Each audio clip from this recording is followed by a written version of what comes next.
Hello and welcome back to another riveting episode of the Joe Ligato Show. I'm your host, Joe Ligato, and we're going to be talking about and analyzing this speech by the leader of Russia, Vladimir Putin, that was given at the St. Petersburg International Economic Forum. And so let's just dive right in. I'm assuming that you've been following along with the other parts of this video that I have made.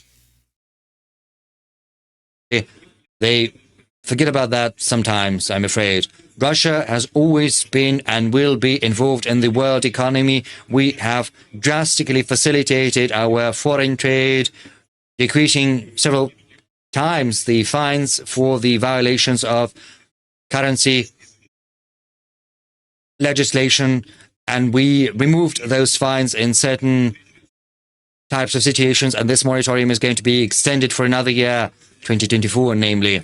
During my recent meeting with the representatives of Business Russia, a business association, colleagues have raised this issue of amnesty and Forex. And I will be frank with you, this is not the approach we usually take, but it's become usual for Western counterparts to break their obligations, and this has compelled us to accommodate our business in this field. And that is why I suggest we should declare an amnesty for the businesses on forced Forex violations, which happened during the moratorium. And we have to close this issue so that it will be impossible to bring business to account retroactively. We are also accelerated the reimbursement of VAT for export products. Right now, it's 8 days instead of 3 months. We are working together with foreign partners to create new mechanisms for cross-border payments. We are facilitating the opening of bank accounts for foreign companies in Russia. Sometimes personal presence is not going to be required, of course. All the norms of the anti-money laundering legislation have to be respected. We have also achieved great progress in using national currencies in foreign trade. And this is a very big topic because 90% of our settlements with the countries of the Eurasian Economic Union are in rubles, and more than 80% of our settlements in China are denominated in rubles and renminbi. We're also developing our trade in national currencies with other countries. Our priorities include BRICS countries and the S. Okay, so it's worth pointing out here the importance of what he just said. Russia and other countries around the world are developing various mechanisms so that they can work together and collaborate directly instead of through the United States or through United States trade organizations or using the United States dollar. These are all developing in real time. Right now, as I'm recording this video, and then again when you're watching this video after it's been published, these mechanisms are constantly developing so that these countries can work without United States influence. And it's gotten to the point where essentially every country believes, aside from obviously the West, that you just can't trust the West and you have to secure yourself. And this was a huge advantage that the West lost, that things like trade in the United States dollar, reserve currency in the United States dollar, these were major advantages that the United States just overused to the point where other countries said, all right, fine, we're going to go through the effort of not using these currencies anymore, the United States dollar and the euro to a certain extent, because it's just, we don't trust you anymore. We know that you're more likely to screw us over than not screw us over, and so we have to go through the effort of securing alternatives. And that's a huge, huge overstep by the United States that really did, I believe, in retrospect, it's going to look like it ruined their economy in the long term. I mean, it seems like there's no coming back from that. CEO. We have a whole range of tools to support our foreign trade in agriculture, in industry, in other sectors. These tools are scheduled to work for a very long time, and we're going to extend this program to 2030. That said, we need to expand and advance and improve the instruments to support our exporters. They have to be more convenient for our businesses.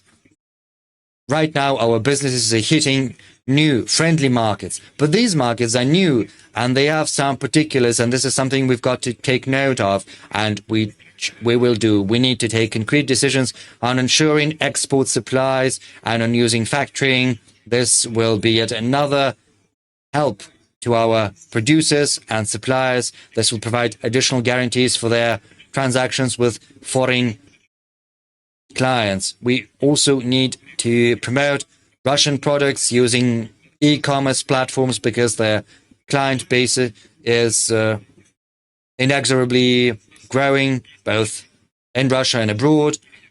And we are not among the top economies in that regard, but we are not lagging behind either, and we've got some good prospects. So I would like to request the government to launch a range of instruments to support e-trade as soon as possible. I also want the government to analyze the...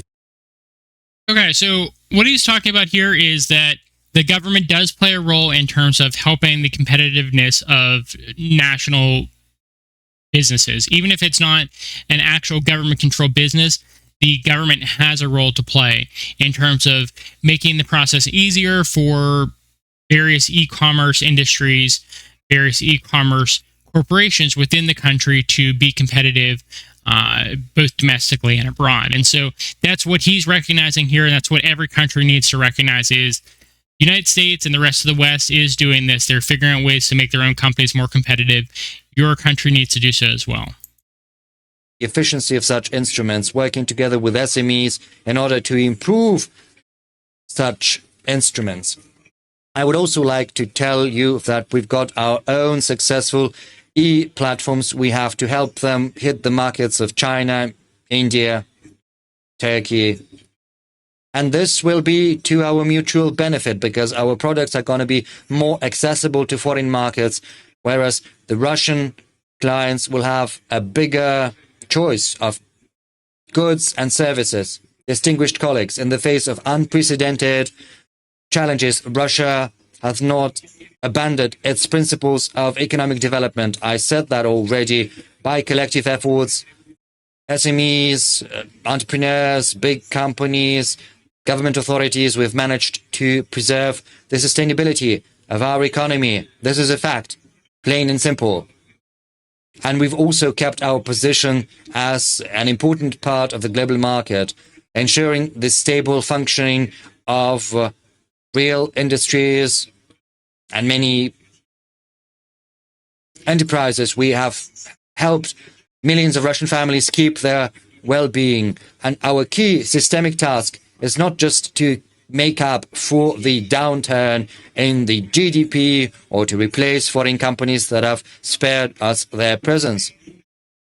Nor is our task to simply sit out the fluctuations in the global economy. As I said previously, I would like to reiterate, colleagues, that the world is undergoing radical, profound, and irreversible changes.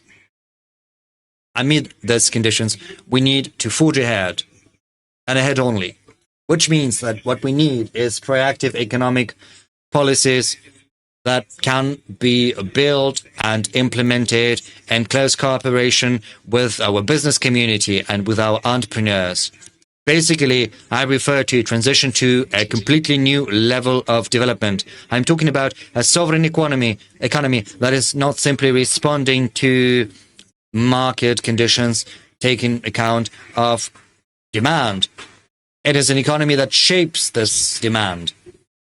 Such a supply economy, as it is often dubbed, implies a large-scale increase in production capacities and also in services.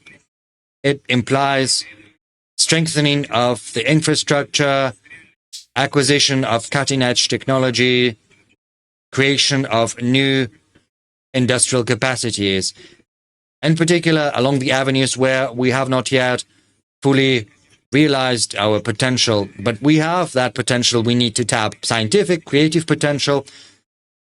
Such a model of supply economy requires several tasks to be addressed. I have already spoken about record lows of unemployment rates in Russia. This is something to take pride in. But this achievement has the reverse side too. And okay, so interesting point there. Record unemployment for the Russian Federation. I'm assuming he's just talking about the Russian Federation that existed after the collapse of the Soviet Union, but record unemployment during a time of taking on like something like 50 NATO countries, 50 Western countries. I mean, that's so impressive that they have record unemployment during this time and their economy is thriving. It's really an embarrassment for the West, is a good way to put it.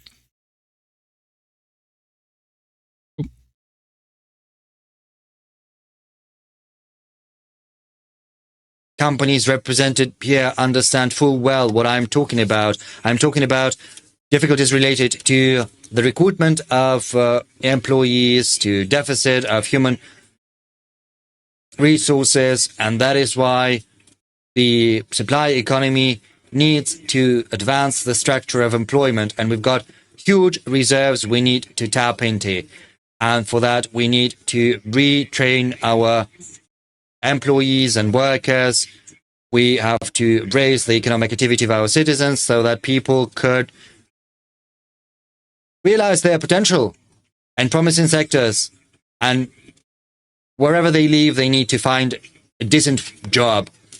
I would like to draw the attention of the government to the situation of those regions where unemployment rates are high, even though generally unemployment rates are very low. Still, there are regions where these rates are high, so we need to provide people with more opportunities and information technologies. We also have to expand competences in remote work. Next year already, federal support will be provided to regions with limited budget resources. No fewer than 10 such projects are going to be launched. A case in point, this is just an example. It's School 21, organized by Sber. I can't but applaud similar projects. Moving on, we need to make sure our higher and professional school. Okay, so I'm going to save this one for next time, but he's really tapping into a lot of subjects that overlap with my field. I mean, he's talking about retraining and personnel selection and maximally utilizing human capital. I'm an industrial organizational psychologist. That's what my doctorate's in. And so it's really interesting to see various governments throughout the world recognizing the importance of industrial and organizational psychology. United States really realized it this past decade. I believe it was the Bureau of Labor Statistics from 2012 to 2022. Industrial organizational psychology was the fastest growing field in the United States overall. It was also recently recognized as a STEMS field: science, technology, engineering, and math. And so IO psychology, what he was just talking about here, that's of growing importance throughout the world, throughout governments of the world, throughout businesses of the world. So I'm going to be, just a spoiler, so not only am I going to be doing content creation, but in the future I'm going to have coaching, consulting, and courses that various members of my audience can participate in. And so that's something going forward. If you're interested in industrial and organizational psychology, what he was just talking about, there's going to be opportunities to work with me to get those services for your business or your government in the future. So we'll leave you there and we'll come back for more analysis and commentary later. Thank you for watching. If you like this video, please actually like the video. It helps me out a lot. And please subscribe to our channel. We come up with new content daily. Right now I have 2 pieces of new content being uploaded daily to YouTube. So we're getting there. So thank you for watching, and I hope you have a good rest of your day. Bye.